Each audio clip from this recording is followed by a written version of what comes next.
Crime port channel में आप सबका स्वागत है।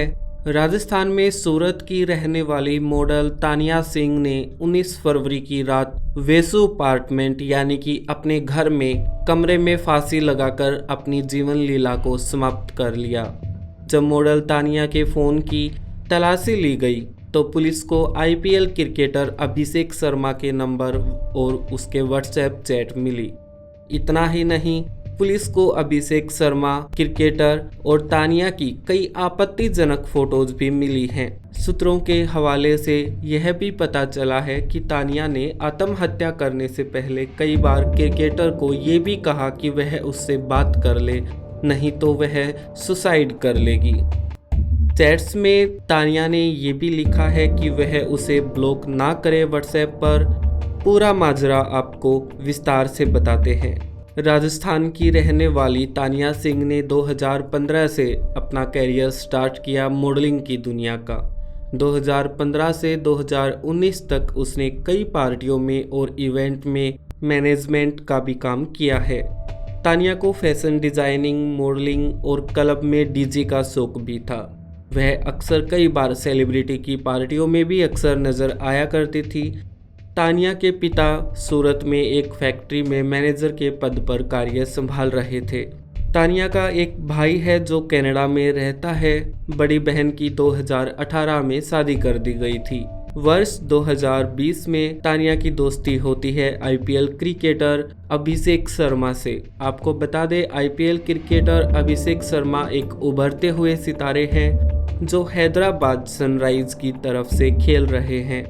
रिकॉर्ड के अनुसार देखें तो अभिषेक शर्मा 2023 के 2 बड़े विकेट लेने वाले खिलाड़ी भी बने हैं। 2020 में तानिया और अभिषेक के बीच दोस्ती होती है, जिसके बाद दोनों का मिलना जुलना शुरू हो जाता है। 2023 जनवरी में किसी बात को लेकर अभिषेक तानिया के साथ झगड़ा कर लेता है। तानिया से झगड़ा होने के बाद अभिषेक एक और मॉडल के कांटेक्ट में आ जाता है। इसी बात को लेकर तानिया बहुत परेशान चल रही थी।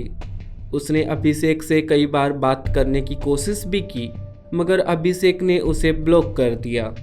तानिया अभिषेक को पसंद करती थी। वह अक्सर अपने दोस्तों को भी बताती थी कि वह अभिषेक को प्यार करती है और फिलहाल उसके साथ तानिया का ब्रेकअप हो गया था। तानिया के दोस्तों ने भी अभिषेक को समझाने की कोशिश की, मगर अभिषेक ने किसी की कोई बात नहीं मानी। इन्हीं सब बातों के चलते तानिया डिप्रेशन में चल रही थी। 19 फरवरी की रात हर रोज की दिनचर्या की तरह तानिया अपने कमरे में सोने के लिए जाती है और फिर कान में ईयरफोन लगाती है। तानिया अपने आईफोन को अनलॉक करती है और आईफेस ऐप के माध्यम से अपने दोस्तों से बात करती है। इसके बाद वह अपने भाई को फ़ोन करती है। करीब 1 घंटे तक भाई से बात करने के बाद अपनी दोस्त इसाबेला को फ़ोन करती है, जो लंदन में रह रही होती है। करीब 2 घंटे तक दोनों के बीच बातचीत होती है। अपने दोस्त और भाई से बात करने के बाद वह दूसरे कमरे से रस्सी लेकर आती है और पंखे में रस्सी बांधकर सुसाइड कर लेती है। सुबह जब 10 बजे तानिया ने अपना कमरा नहीं खोला तो घर वालों को शक हुआ और कुछ चिंता भी होने लगी। करीब 1 बजे तक दोपहर को जब तानिया अपने रूम से बाहर नहीं आई तो घर वालों ने फैसला किया कि वह गेट को तोड़ेंगे। तानिया के पिता भवानी ने जब गेट को तोड़ा तो उसके पैरों तले जमीन निकल गई। तानिया को पंखे से लटका देख सभी सदमे में आ गए। आस पड़ोसियों ने तानिया के शव को पंखे से उतारा और स्थानीय हॉस्पिटल में लेके गए। हॉस्पिटल में डॉक्टर्स ने तानिया को मृत घोषित कर दिया। बाद में तानिया का अंतिम संस्कार किया गया। फिर शुरू होती है पुलिस की पूछताछ। पुलिस ने तानिया के फ़ोन से call history, SDR, CDR, IPDR के माध्यम से अभिषेक को लेकर हत्या के कारणों का पता लगाने की कोशिश की। पुलिस ने तानिया के दोस्त और भाई से भी स्टेटमेंट ली है।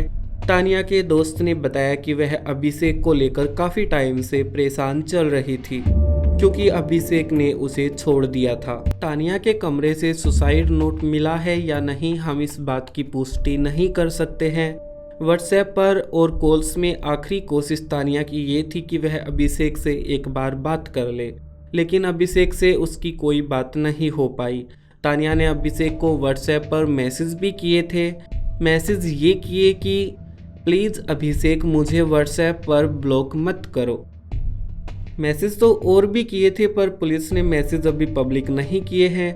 पुलिस ने फिलहाल अभिषेक को आरोपी की नज़र से तो नहीं देखा है, पर इस केस में पूछताछ के लिए अभिषेक शर्मा क्रिकेटर को समन भेज दिया गया है। अब क्रिकेटर पूछताछ के लिए आते हैं या नहीं, या फिर उनकी एक अच्छी जान पहचान है उस चीज़ का वो फ़ायदा उठाते हैं, या फिर पुलिस किन चीज़ों को छुपाती है या फिर निष्पक्ष जांच करती है, ये बात अभी सामने नहीं आई है। उम्मीद है इस केस में पुलिस निष्पक्ष जांच करेगी और हत्या की वजह का पता लगेगा तो जो भी आरोपी होंगे उनके खिलाफ कार्रवाई भी करेगी। आज की कहानी खत्म हुई, फिर मिलते हैं एक नए केस के साथ। चैनल पर अभी विजिट किया है तो सब्सक्राइब ज़रूर कर दीजिएगा। फिर मिलते हैं जल्दी से जल्दी, तब तक के लिए अपना ध्यान रखिए और खुश रहिएगा। बाय।